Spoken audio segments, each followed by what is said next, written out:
રાજ્યમાં ફરી એકવાર વરસાદી માહોલ જામ્યો છે, જેમાં છેલ્લા 8 કલાકમાં રાજ્યના 32 તાલુકાઓમાં વરસાદ નોંધાયો છે. તો રાજ્યમાં સૌથી વધુ ભરૂચના જંબુસરમાં 1.5 ઇંચ વરસાદ વરસ્યો છે, જ્યારે અમદાવાદના ધોલેરામાં 1 ઇંચ જેટલો વરસાદ ખાબક્યો છે. ત્યારે હવામાન વિભાગ દ્વારા રાજ્યમાં આગામી 7 દિવસ ભારે વરસાદની આગાહી વ્યક્ત કરવામાં આવી છે, જેમાં મધ્ય ગુજરાતમાં ગાજવીજ સાથે અને ભારે પવન સાથે વરસાદની આગાહી કરવામાં આવી છે. તો આજે સુરત અને ભરૂચ જિલ્લામાં ભારે વરસાદનું યલો એલર્ટ આપવામાં આવ્યું છે, જ્યારે અમદાવાદમાં આગામી 5 દિવસ હળવાથી મધ્યમ વરસાદની આગાહી છે.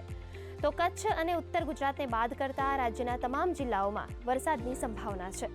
તો બીજી તરફ હવામાન વિભાગે તમિલનાડુ, પશ્ચિમ બંગાળ, સિક્કિમ, બિહાર, છત્તીસગઢ, રાજસ્થાન, ઝારખંડ, મહારાષ્ટ્ર, ઓડિશા, ઉત્તરાખંડ, મધ્યપ્રદેશ, અરુણાચલ પ્રદેશ, આસામ, મેઘાલય, નાગાલેન્ડ, મણિપુર, મિઝોરમ અને ત્રિપુરામાં વાવાઝોડા સાથે ભારે વરસાદની આગાહી કરી છે.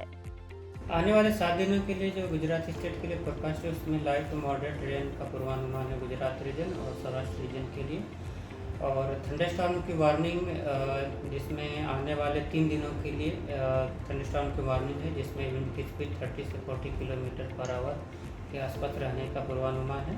और आज के लिए भरूच और सूरत के लिए हैवी रेनफॉल की वार्निंग है और साथ में येलो अलर्ट जारी है.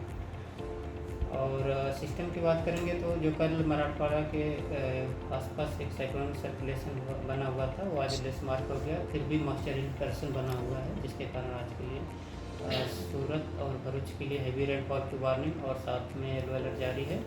और आने वाले 3 दिनों के लिए थंडरस्टॉर्म की वार्निंग है गुजरात रीजन और सौराष्ट्र रीजन के लिए.